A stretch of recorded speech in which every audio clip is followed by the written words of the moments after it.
The Adventures of Sherlock Holmes by Arthur Conan Doyle. A scandal in Bohemia. 2 Sherlock Holmes. She is always the woman. I have seldom heard him mention her under any other name.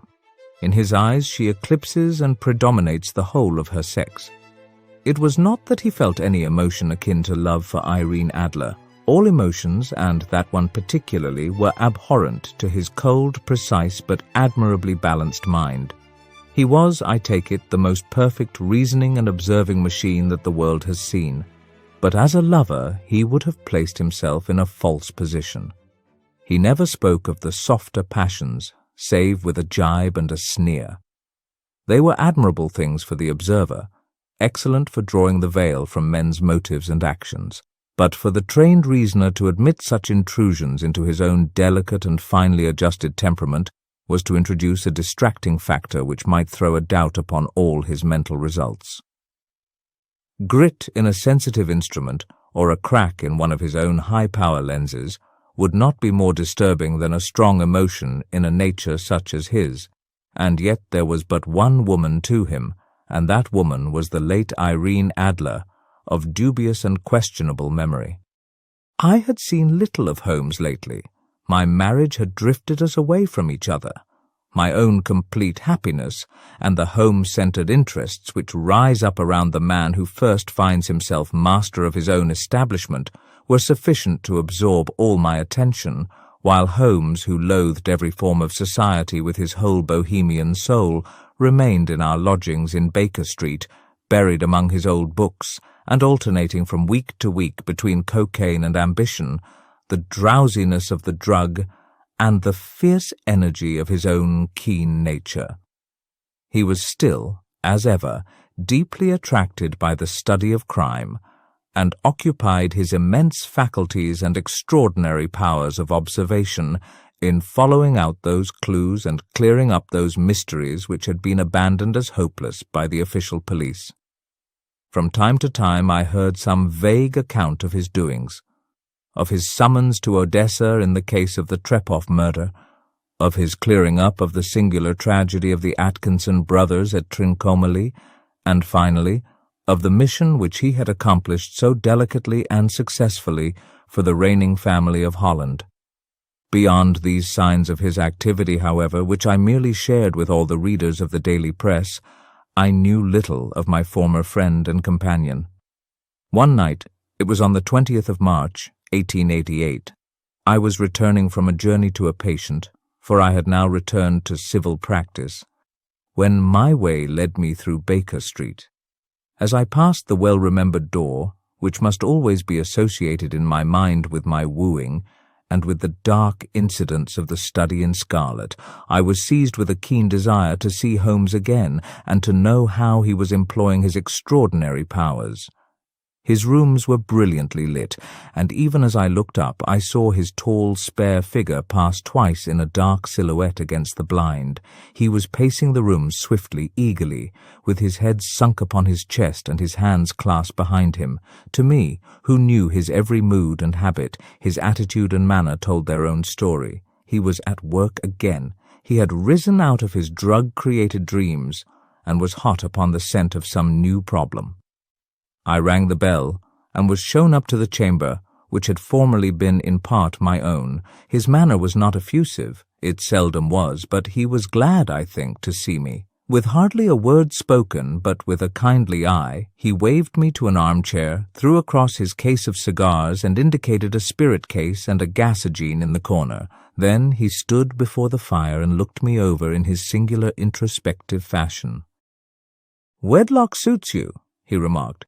"I think, Watson, that you have put on 7.5 pounds since I saw you." "7," I answered.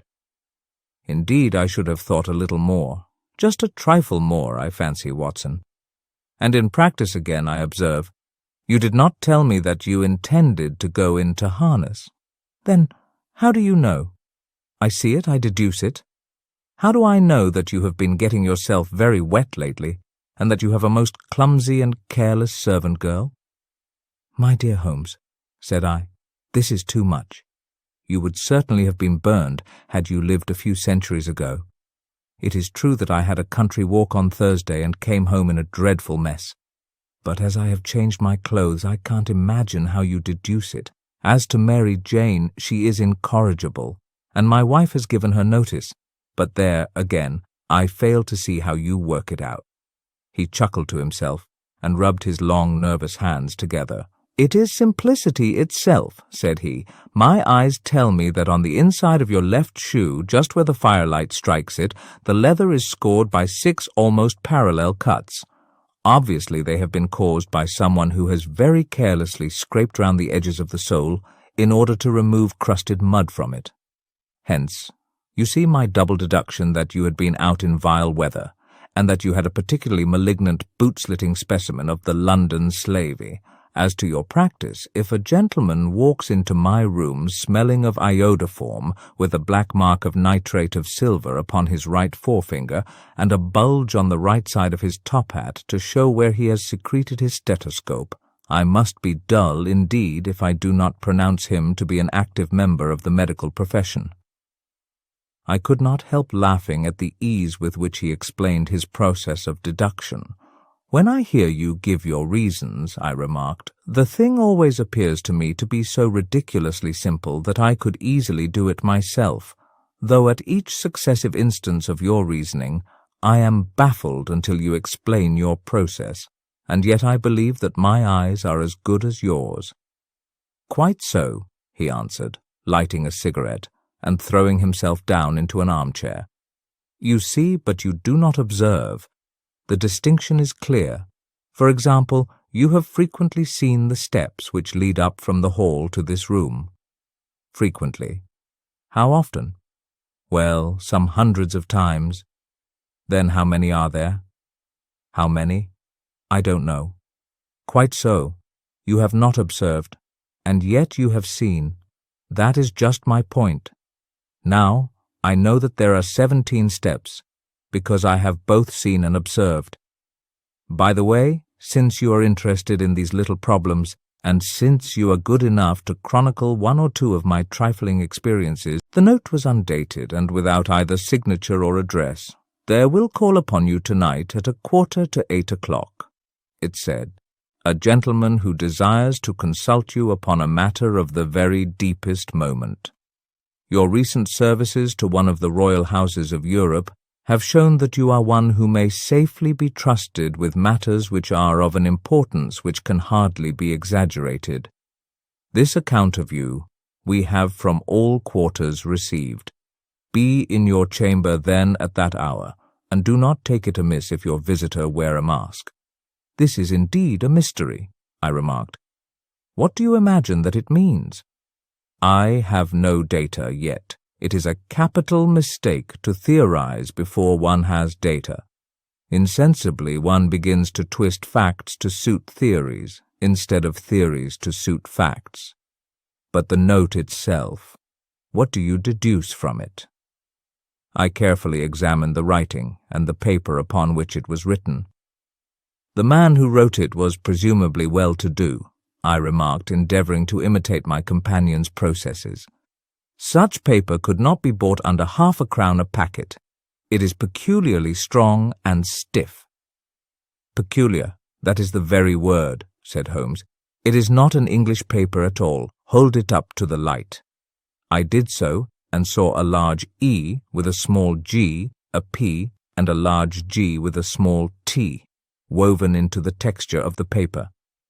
"What do you make of that?" asked Holmes. "The name of the maker, no doubt, or his monogram, rather." "Not at all. The G with the small t stands for Gesellschaft, which is the German for company. It is a customary contraction like our co. P, of course, stands for papier. Now for the edge. Let us glance at our Continental Gazetteer." He took down a heavy brown volume from his shelves. Eglonitz. Here we are, Egria. It is in a German-speaking country, in Bohemia, not far from Carlsbad, remarkable as being the scene of the death of Wallenstein, and for its numerous glass factories and paper mills. Ha, my boy, what do you make of that?" His eyes sparkled, and he sent up a great blue triumphant cloud from his cigarette. "The paper was made in Bohemia," I said. "Precisely. And the man who wrote the note is a German. Do you note the peculiar construction of the sentence? This account of you we have from all quarters received. A Frenchman or Russian could not have written that. It is the German who is so uncourteous to his verbs. It only remains, therefore, to discover what is wanted by this German who writes upon Bohemian paper and prefers wearing a mask to showing his face, and here he comes, if I am not mistaken, to resolve all our doubts." As he spoke, there was the sharp sound of horses' hoofs and grating wheels against the curb, followed by a sharp pull at the bell. Holmes whistled. "A pair, by the sound," said he. "Yes," he continued, glancing out of the window. "A nice little brougham and a pair of beauties, 150 guineas apiece. There's money in this case, Watson, if there is nothing else. I think that I had better go, Holmes." "Not a bit, Doctor. Stay where you are. I am lost without my Boswell, and this promises to be interesting. It would be a pity to miss it." "But your client, never mind him. I may want your help, and so may he. Here he comes. Sit down in that armchair, Doctor, and give us your best attention." A slow and heavy step, which had been heard upon the stairs and in the passage, paused immediately outside the door. Then there was a loud and authoritative tap. "Come in," said Holmes. A man entered who could hardly have been less than 6 feet 6 inches in height, with the chest and limbs of a Hercules. His dress was rich with a richness which would, in England, be looked upon as akin to bad taste. Heavy bands of astrakhan were slashed across the sleeves and fronts of his double-breasted coat, while the deep blue cloak which was thrown over his shoulders was lined with flame-coloured silk and secured at the neck with a brooch which consisted of a single flaming beryl. Boots which extended halfway up his calves and which were trimmed at the tops with rich brown fur completed the impression of barbaric opulence which was suggested by his whole appearance. He carried a broad-brimmed hat in his hand, while he wore across the upper part of his face, extending down past the cheekbones, a black vizard mask, which he had apparently adjusted that very moment, for his hand was still raised to it as he entered. From the lower part of the face he appeared to be a man of strong character, with a thick, hanging lip and a long, straight chin, suggestive of resolution pushed to the length of obstinacy. "You had my note?" he asked, with a deep, harsh voice and a strongly marked German accent. "I told you that I would call." He looked from one to the other of us, as if uncertain which to address. "Pray take a seat," said Holmes. "This is my friend and colleague, Dr. Watson, who is occasionally good enough to help me in my cases. Whom have I the honour to address?" "You may address me as the Count von Kram, a Bohemian nobleman. I understand that this gentleman, your friend, is a man of honour and discretion, whom I may trust with a matter of the most extreme importance. If not, I should much prefer to communicate with you alone." I rose to go, but Holmes caught me by the wrist and pushed me back into my chair. "It is both or none," said he. "You may say before this gentleman anything which you may say to me." The Count shrugged his broad shoulders. "Then I must begin," said he, "by binding you both to absolute secrecy for 2 years. At the end of that time the matter will be of no importance. At present it is not too much to say that it is of such weight it may have an influence upon European history." "I promise," said Holmes, "and I." "You will excuse this mask," continued our strange visitor. "The august person who employs me wishes his agent to be unknown to you, and I may confess at once that the title by which I have just called myself is not exactly my own." "I was aware of it," said Holmes dryly.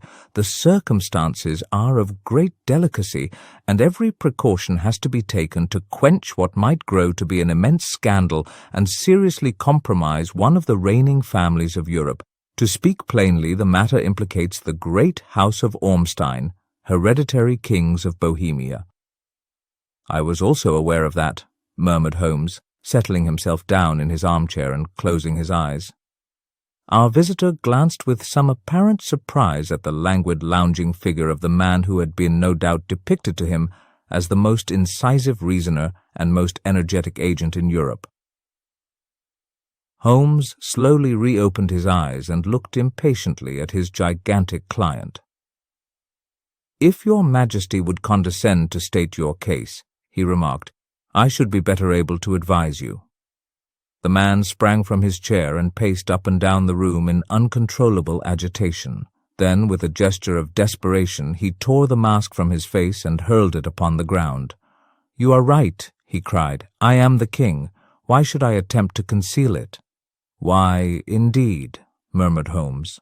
"Your Majesty had not spoken before I was aware that I was addressing Wilhelm Gottsreich Sigismund von Ormstein, Grand Duke of Kassel-Felstein, and hereditary King of Bohemia." "But you can understand," said our strange visitor, sitting down once more and passing his hand over his high white forehead. "You can understand that I am not accustomed to doing such business in my own person. Yet the matter was so delicate that I could not confide it to an agent without putting myself in his power. I have come incognito from Prague for the purpose of consulting you." "Then pray consult," said Holmes, shutting his eyes once more. "The facts are briefly these. Some 5 years ago, during a lengthy visit to Warsaw, I made the acquaintance of the well-known adventuress, Irene Adler. The name is no doubt familiar to you. Kindly look her up in my index, Doctor," murmured Holmes without opening his eyes. For many years he had adopted a system of docketing all paragraphs concerning men and things, so that it was difficult to name a subject or a person on which he could not at once furnish information. In this case, I found her biography sandwiched in between that of a Hebrew rabbi and that of a staff commander who had written a monograph upon the deep-sea fishes. "Let me see," said Holmes. Born in New Jersey in the year 1858. Contralto. La Scala. Prima donna Imperial Opera of Warsaw. Yes. Retired from operatic stage. Living in London. Quite so. Your Majesty, as I understand, became entangled with this young person, wrote her some compromising letters, and is now desirous of getting those letters back." "Precisely so, but how?" "Was there a secret marriage?" "None." "No legal papers or certificates?" "None." "Then I fail to follow your Majesty. If this young person should produce her letters for blackmailing or other purposes, how is she to prove their authenticity?" "There is the writing." Pooh, forgery." "My private notepaper." "Stolen." "My own seal." "Imitated." "My photograph." "Bought." "We were both in the photograph." "Oh dear, that is very bad. Your Majesty has indeed committed an indiscretion." "I was mad, insane." "You have compromised yourself seriously." "I was only Crown Prince then. I was young. I am but 30 now. It must be recovered. We have tried and failed. Your Majesty must pay. It must be bought." "She will not sell." "Stolen, then." 5 attempts have been made. Twice burglars in my pay ransacked her house. Once we diverted her luggage when she travelled. Twice she has been waylaid. There has been no result." "No sign of it?" "Absolutely none." Holmes laughed. "It is quite a pretty little problem," said he. "But a very serious one to me," returned the king reproachfully. "Very indeed. And what does she propose to do with the photograph?" "To ruin me." "But how?" "I am about to be married." "So I have heard." "To Clotilde Lothman von Saxe-Meiningen, second daughter of the King of Scandinavia. You may know the strict principles of her family. She is herself the very soul of delicacy. A shadow of a doubt as to my conduct would bring the matter to an end." "And Irene Adler?" "Threatens to send them the photograph, and she will do it.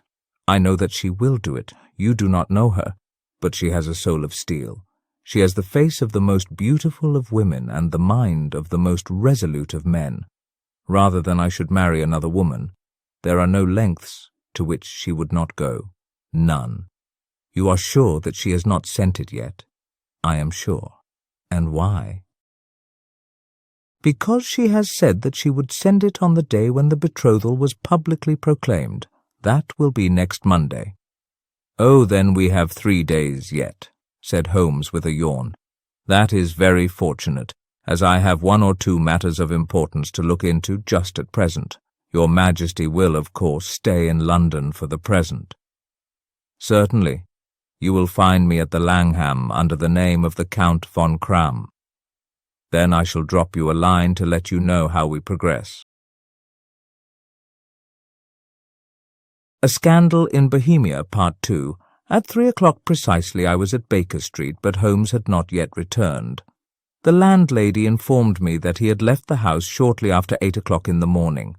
I sat down beside the fire, however, with the intention of awaiting him, however long he might be. I was already deeply interested in his inquiry, for, though it was surrounded by none of the grim and strange features which were associated with the 2 crimes which I have already recorded, still, the nature of the case and the exalted station of his client gave it a character of its own.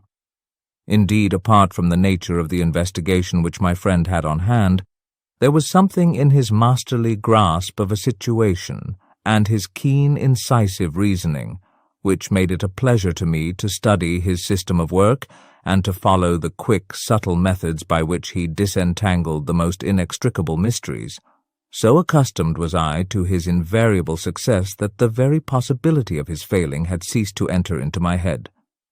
It was close upon 4 before the door opened, and a drunken-looking groom, ill-kempt and side-whiskered, with an inflamed face and disreputable clothes, walked into the room. Accustomed as I was to my friend's amazing powers in the use of disguises, I had to look 3 times before I was certain that it was indeed he. With a nod he vanished into the bedroom, whence he emerged in 5 minutes, tweed-suited and respectable, as of old. Putting his hands into his pockets, he stretched out his legs in front of the fire and laughed heartily for some minutes. "Well, really," he cried, and then he choked and laughed again until he was obliged to lie back, limp and helpless, in the chair. "What is it?" "It's quite too funny. I am sure you could never guess how I employed my morning or what I ended by doing. I can't imagine. I suppose that you have been watching the habits and perhaps the house of Miss Irene Adler." "Quite so, but the sequel was rather unusual. I will tell you, however. I left the house a little after 8 o'clock this morning in the character of a groom out of work. There is a wonderful sympathy and freemasonry among horsey men.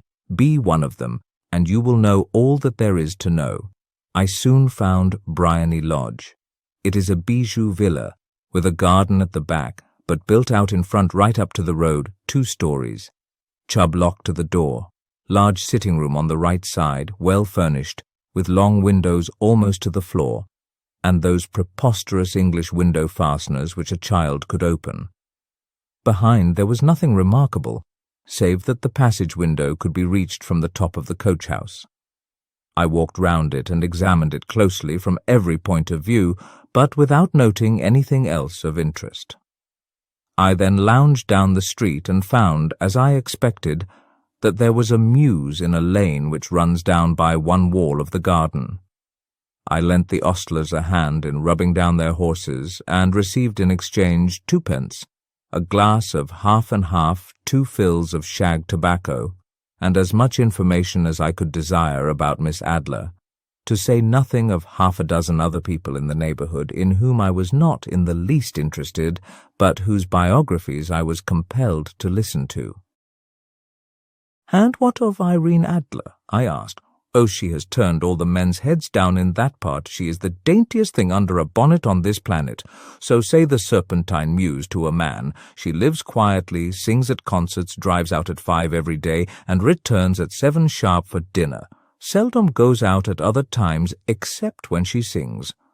Has only 1 male visitor, but sees a good deal of him. He is dark, attractive, and never calls less than once a day, and often twice. He is a Mr. Godfrey Norton of the Inner Temple. See the advantages of a cabman as a confidant. They had driven him home a dozen times from Serpentine Mews, and knew all about him. When I had listened to all they had to tell, I began to walk up and down near Briony Lodge once more, and to think over my plan. This Godfrey Norton was evidently an important factor in the matter. He was a lawyer. That sounded ominous. What was the relation between them, and what the object of his repeated visits? Was she his client, his friend, or his mistress? If the former, she had probably transferred the photograph to his keeping.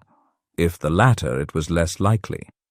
On the issue of this question depended whether I should continue my work at Briony Lodge or turn my attention to the gentleman's chambers in the Temple. It was a delicate point, and it widened the field of my inquiry. I fear that I bore you with these details, but I have to let you see my little difficulties if you are to understand the situation.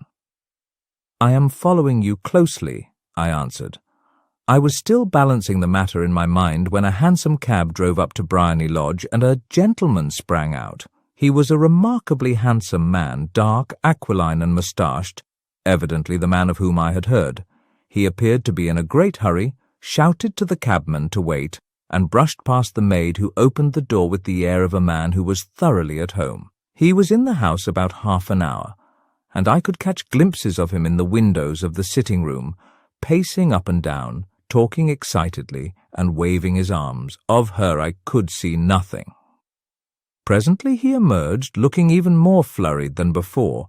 As he stepped up to the cab, he pulled a gold watch from his pocket and looked at it earnestly. "Drive like the devil!" he shouted, first to Gross & Hankey's in Regent Street and then to the Church of St. Monica in the Edgware Road. "Half a guinea if you do it in 20 minutes.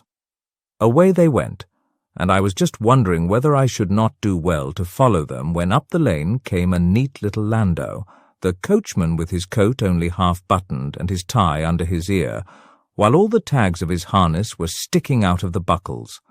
It hadn't pulled up before she shot out of the hall door and into it. I only caught a glimpse of her at the moment, but she was a lovely woman, with a face that a man might die for. "The Church of St. Monica, John," she cried, "and half a sovereign if you reach it in 20 minutes. This was quite too good to lose, Watson. I was just balancing whether I should run for it or whether I should perch behind her landau when a cab came through the street. The driver looked twice at such a shabby fare, but I jumped in before he could object. "The Church of St. Monica," said I, "and half a sovereign if you reach it in 20 minutes. It was 25 minutes to 12, and of course it was clear enough what was in the wind. My cabby drove fast. I don't think I ever drove faster, but the others were there before us. The cab and the landau with their steaming horses were in front of the door when I arrived. I paid the man and hurried into the church. There was not a soul there save the two whom I had followed and a surpliced clergyman who seemed to be expostulating with them. They were all three standing in a knot in front of the altar. I lounged up the side aisle like any other idler who has dropped into a church. Suddenly, to my surprise, the three at the altar faced round to me, and Godfrey Norton came running as hard as he could towards me. "Thank God," he cried. "You'll do. Come. Come." "What then?" I asked. "Come, man, come, only 3 minutes, or it won't be legal." I was half dragged up to the altar, and before I knew where I was, I found myself mumbling responses which were whispered in my ear, and vouching for things of which I knew nothing, and generally assisting in the secure tying up of Irene Adler, spinster, to Godfrey Norton, bachelor. It was all done in an instant, and there was the gentleman thanking me on the one side and the lady on the other, while the clergyman beamed on me in front. It was the most preposterous position in which I ever found myself in my life, and it was the thought of it that started me laughing just now. It seems that there had been some informality about their license, that the clergyman absolutely refused to marry them without a witness of some sort, and that my lucky appearance saved the bridegroom from having to sally out into the streets in search of a best man. The bride gave me a sovereign, and I mean to wear it on my watch-chain in memory of the occasion. "This is a very unexpected turn of affairs," said I. "And what then?" "Well, I found my plans very seriously menaced, It looked as if the pair might take an immediate departure and so necessitate very prompt and energetic measures on my part. At the church door, however, they separated, he driving back to the temple and she to her own house. "I shall drive out in the park at 5 as usual," she said as she left him. I heard no more. They drove away in different directions, and I went off to make my own arrangements, which are some cold beef and a glass of beer, he answered, ringing the bell. "I have been too busy to think of food, and I am likely to be busier still this evening. By the way, Doctor, I shall want your cooperation." "I shall be delighted. You don't mind breaking the law?" "Not in the least. Nor running a chance of arrest?" "Not in a good cause." "Oh, the cause is excellent. Then I am your man. I was sure that I might rely on you. But what is it you wish?" "When Mrs. Turner has brought in the tray, I will make it clear to you now," he said as he turned hungrily on the simple fare that our landlady had provided. "I must discuss it while I eat, for I have not much time. It is nearly 5 now. In 2 hours we must be on the scene of action. Miss Irene, or Madam rather, returns from her drive at 7. We must be at Bryony Lodge to meet her." "And what then?" "You must leave that to me. I have already arranged what is to occur. There is only one point on which I must insist. You must not interfere, come what may. You understand?" "I am to be neutral?" "To do nothing whatever. There will probably be some small unpleasantness. Do not join in it. It will end in my being conveyed into the house. 4 or 5 minutes afterwards the sitting-room window will open. You are to station yourself close to that open window. Yes, you are to watch me, for I will be visible to you. Yes.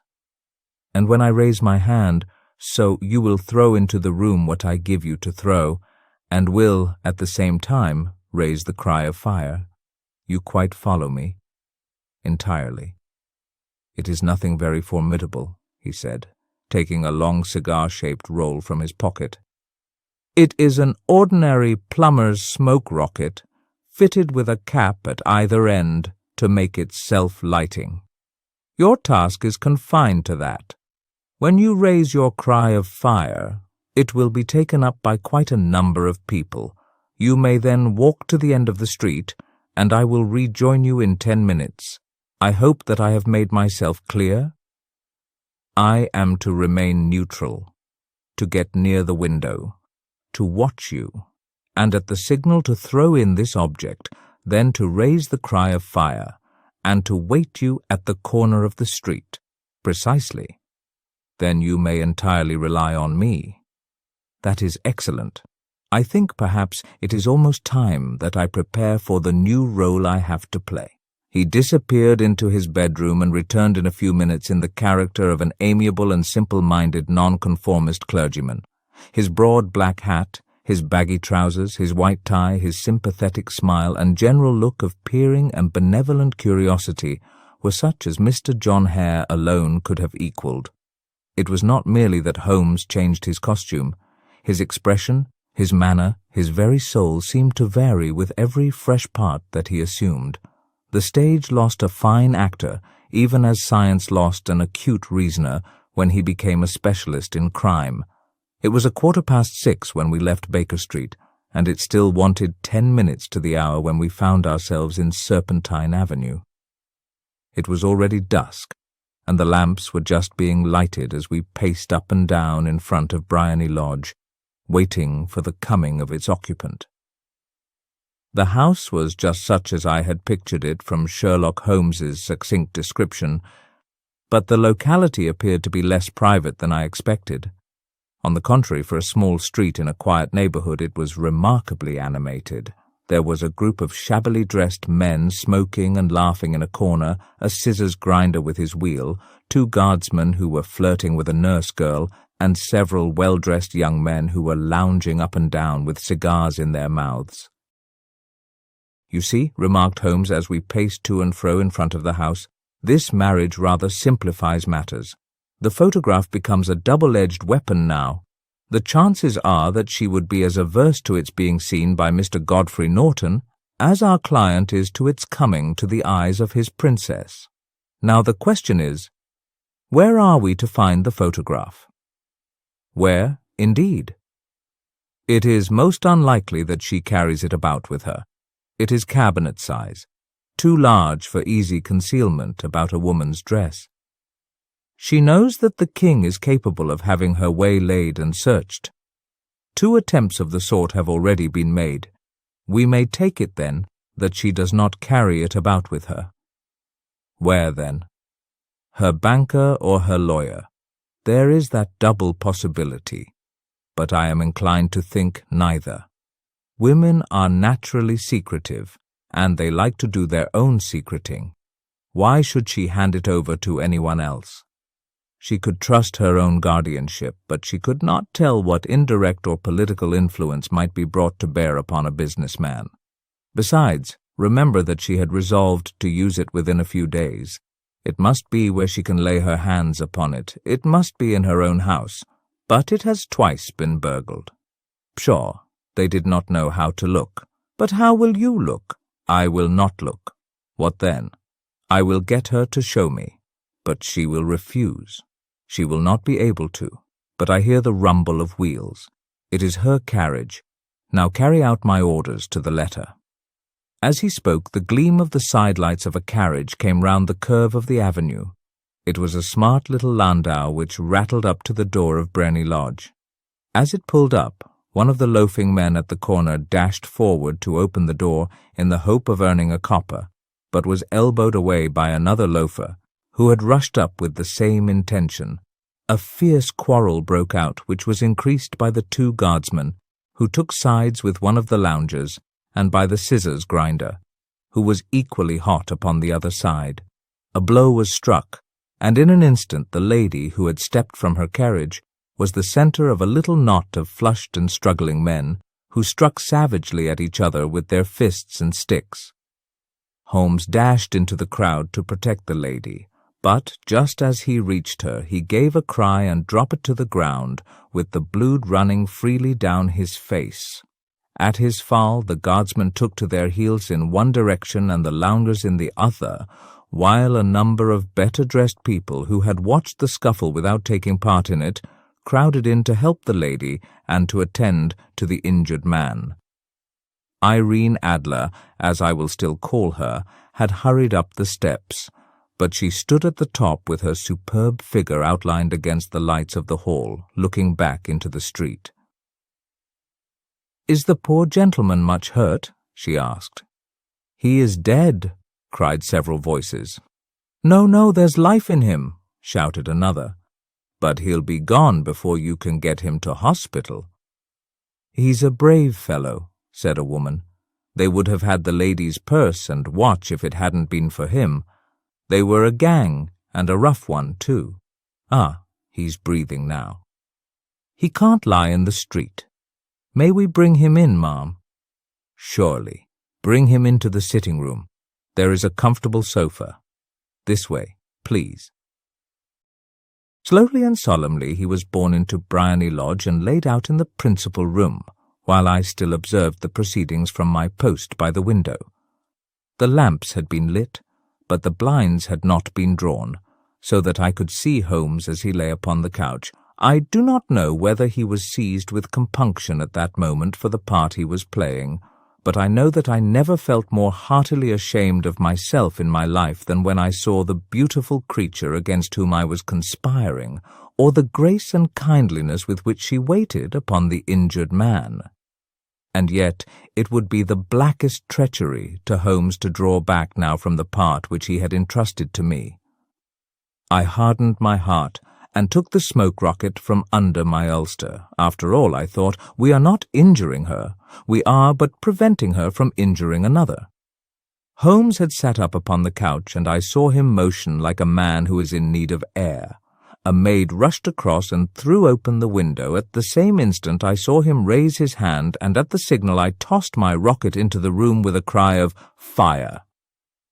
The word was no sooner out of my mouth than the whole crowd of spectators, well-dressed and ill, gentlemen, ostlers, and servant-maids, joined in a general shriek of "Fire!"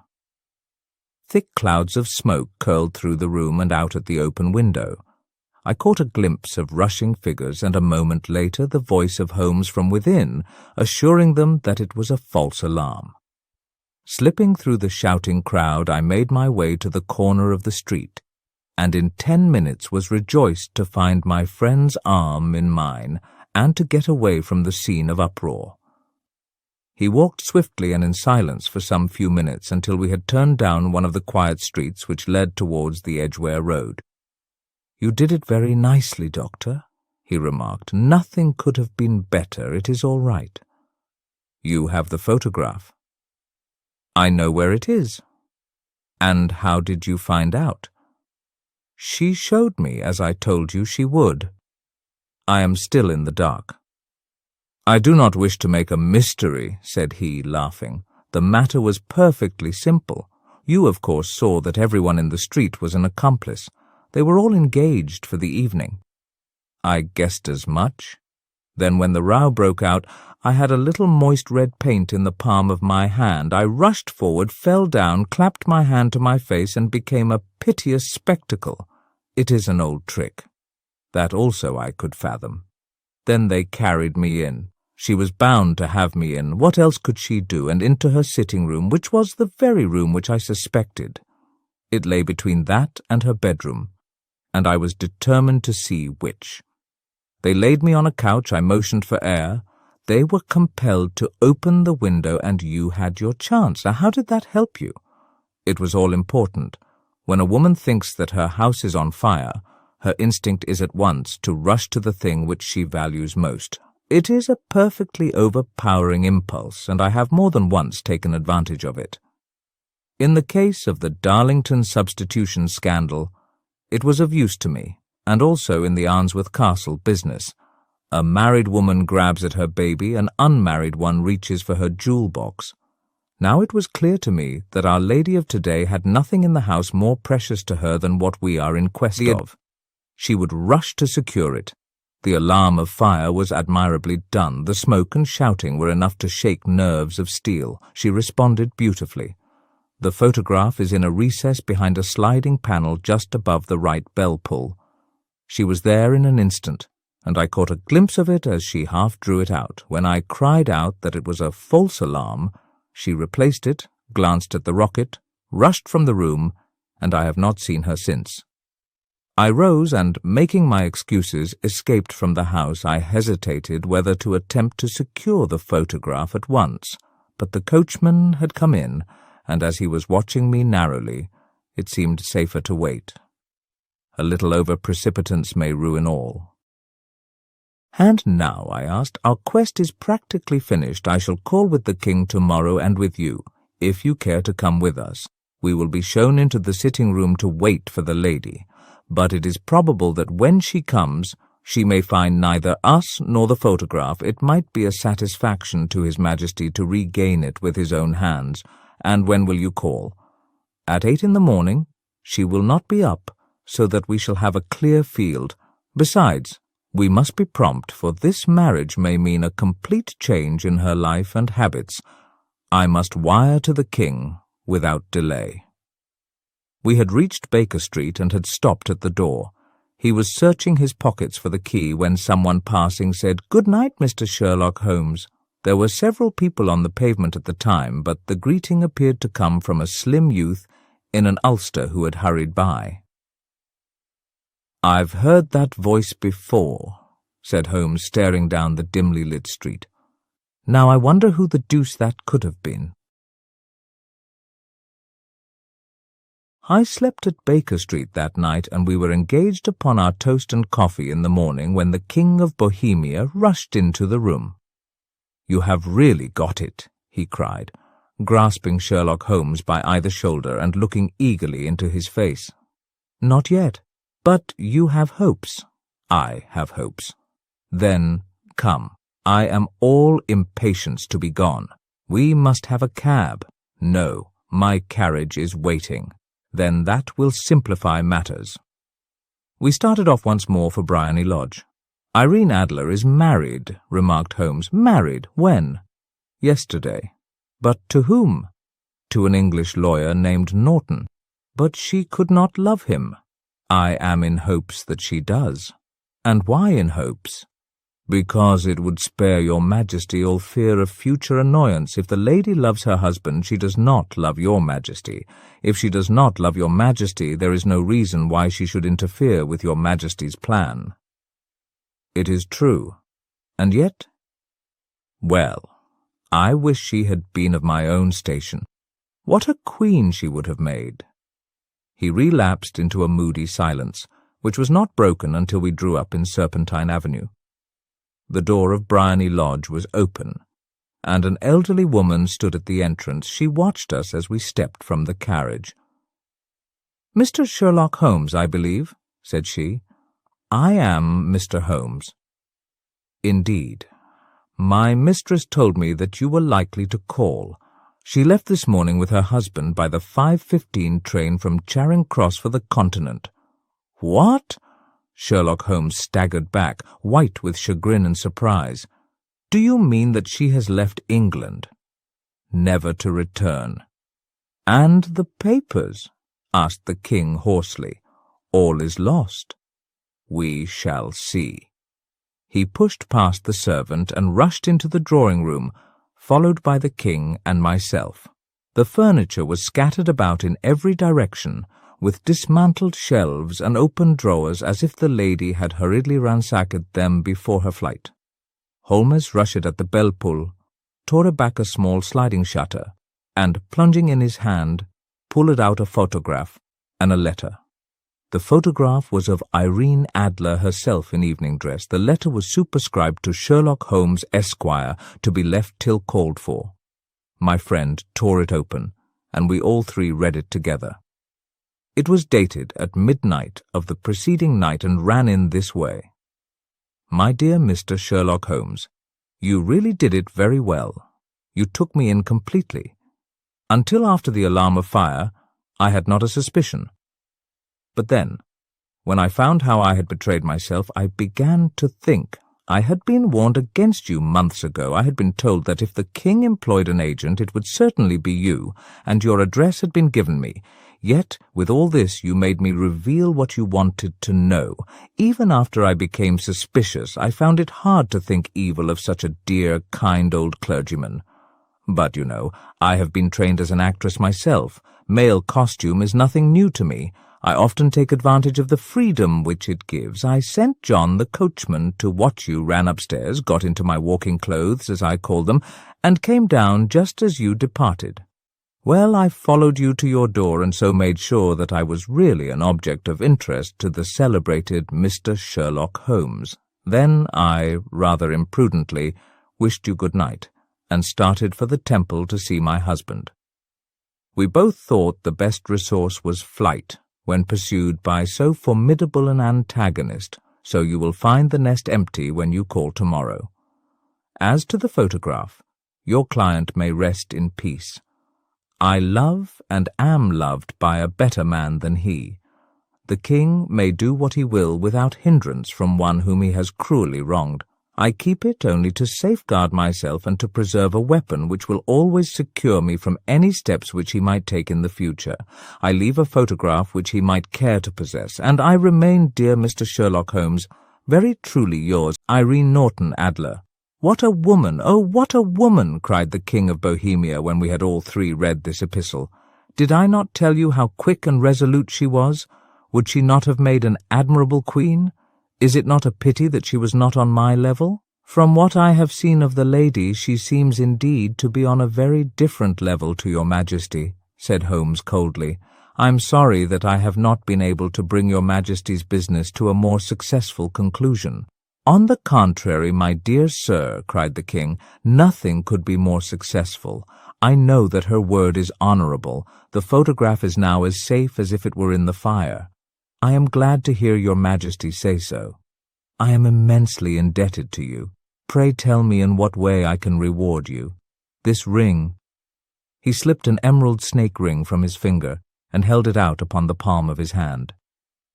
"Your Majesty has something which I should value even more highly," said Holmes. "You have but to name it." "This photograph!" The king stared at him in amazement. "Irene's photograph," he cried. "Certainly, if you wish it." "I thank your Majesty. Then there is no more to be done in the matter. I have the honor to wish you a very good morning." He bowed, and turning away without observing the hand which the king had stretched out to him, he set off in my company for his chambers. And that was how a great scandal threatened to affect the kingdom of Bohemia, and how the best plans of Mr. Sherlock Holmes were beaten by a woman's wit. He used to make merry over the cleverness of women, but I have not heard him do it of late. And when he speaks of Irene Adler, or when he refers to her photograph, it is always under the honorable title of the woman.